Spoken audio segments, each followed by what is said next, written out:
Welcome back to episode 4. It is all about employee experience design, and now we are on the onboarding phase. Super exciting. So we hired the person and now we have the lovely person. But what is the experiences that we want these people to have?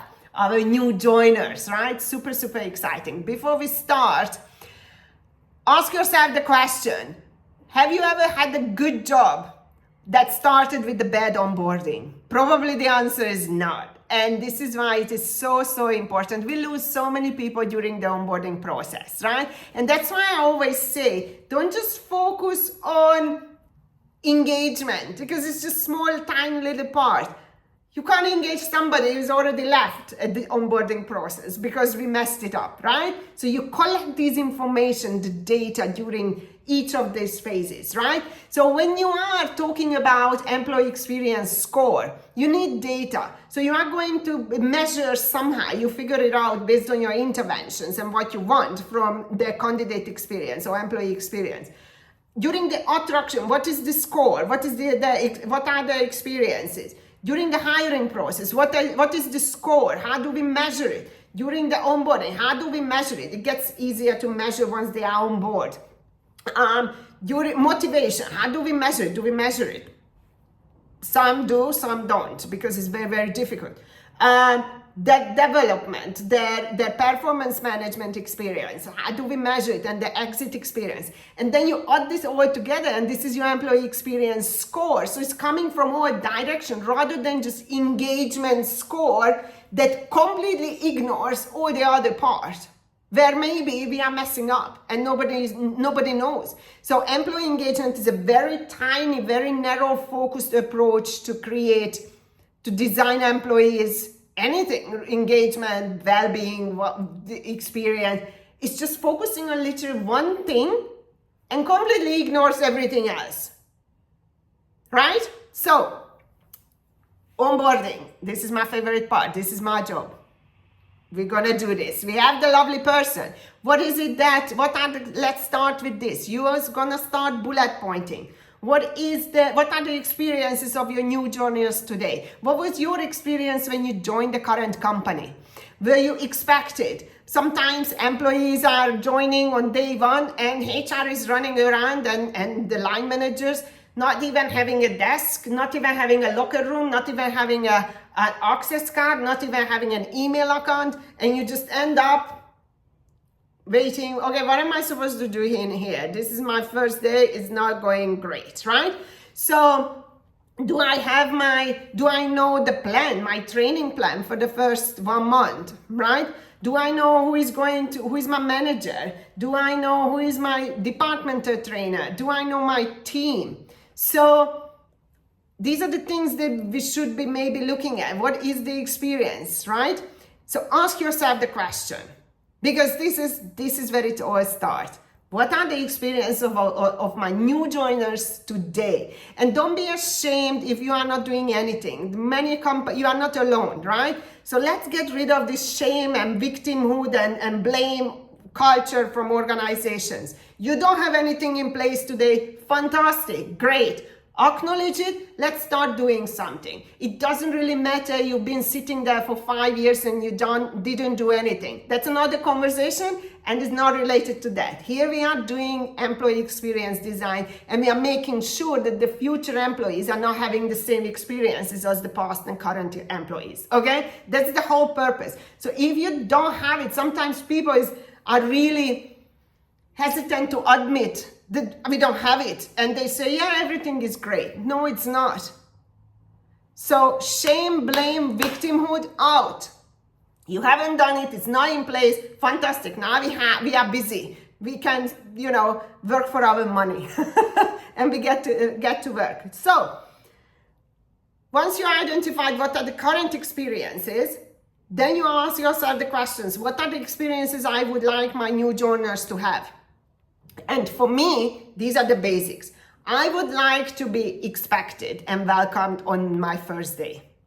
I would like my managers and department and HR, whoever, to be ready for my arrival, right? I would like to have clarity over my first 1 month of duty roster, schedule, my departmental trainer, my manager, and my training plan.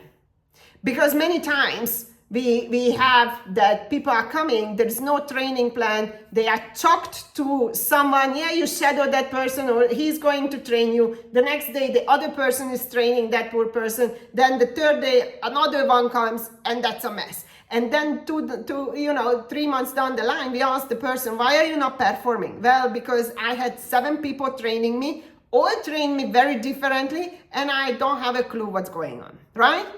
So we don't want to have these experiences for our new joiners, because this is when we lose them immediately.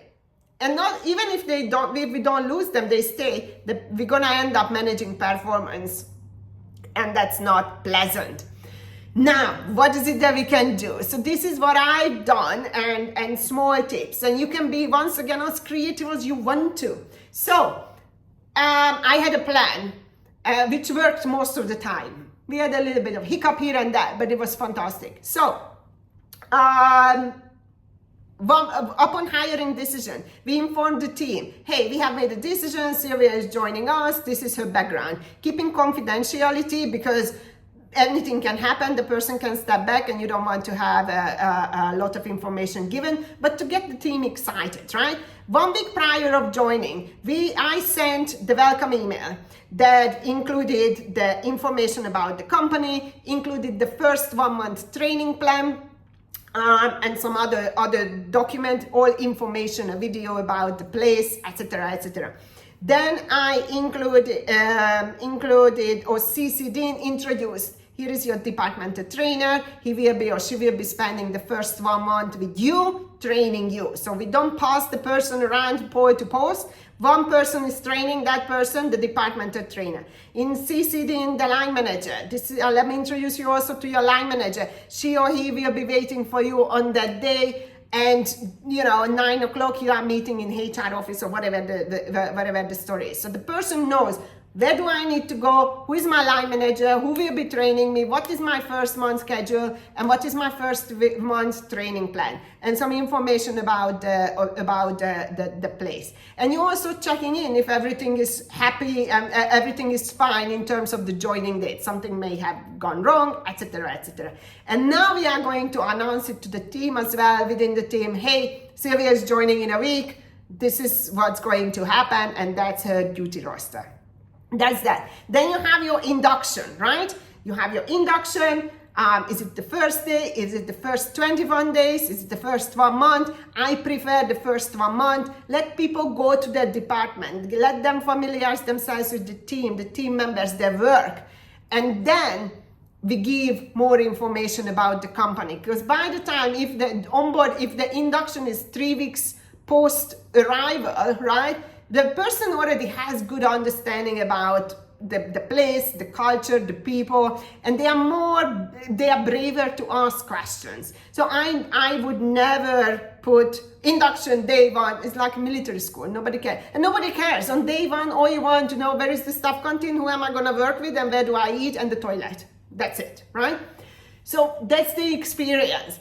And then obviously the training, during the training, the 90-day training plan, first 30 days, 60 days, and 90 days. You can think about it. What are the check-in points? How do we liaise with the departmental trainer? How do we measure later on that experience? So I used to send out 30 days out. Once the person has been there for 30 days, a survey. Tell me about your onboarding experiences. So this is where I started measuring it. And you find out a lot of information. This one doesn't have uniform, this one didn't have this one didn't have that. Here the departmental trainer is not great. And this is my third feedback about the departmental trainer. So now I need to go and get this departmental trainer out and then get a new one. And so on. So you identify areas that are impacting employees' experiences during the onboarding time or phase, and then you can fix them. And this is what you do. It's a constant job. The visa is not ready, whatever it is, right? And that's how you might want to think about it. And the onboarding is a massive part, so we're not going to go into it. But what are the experiences currently today? what is it that you would like them to have, and what is it that you can do in order to create that. And everything I just mentioned is part of it, and there is much more. So be as creative as possibly you can. This is the most important part of employee journey. If you get this right, it's fun from then onwards. Trust me, if you get this one right, and I swear my life on it because I have done it. If your onboarding is super strong, you will have half of the problem later on than you would otherwise have. So see you at the next part.